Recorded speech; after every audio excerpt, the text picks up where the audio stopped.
With regard to the education bond itself, could you just give us an entry level at least to start with, what they are, how they work, and in what ways they're advantageous to the people that they're suitable for? Sure thing.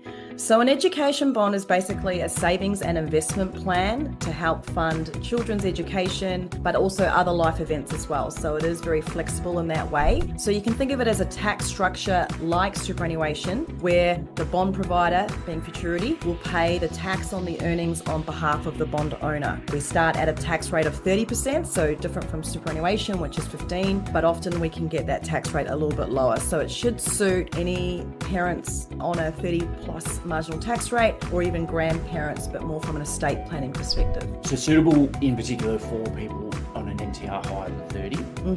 When you talk about the bond provider pays the tax, it starts off at the max it can be is 30. That's our company tax rate, yes. Right? Correct. Is it hard to nail down an actual figure of what you could expect to pay in tax because it's different bond to bond, person to person? Different according to the investment option selected. So we could be paying tax lower than 30%, on an average between 18 to 24%, depending on which investment option you go with. For a high growth option, the tax rate could be lower if it's Australian shares. So we do have a range of menu options you can select, and we can actually get tax rates that vary around that 20 to 25% mark as opposed to the full 30%. Yeah. So an important unique feature of our education bond is that if you do use the earnings to fund education expenses, we actually credit the earnings balance by 30%. So we'll give you a little bit of money back into your education bond if you are going to use it for education funding. But importantly, you can actually use the money for any purpose as well, and there's no tax consequences for that. So called an education bond, Yes. but it's not absolutely, it must be used for those purposes. It can be used for anything.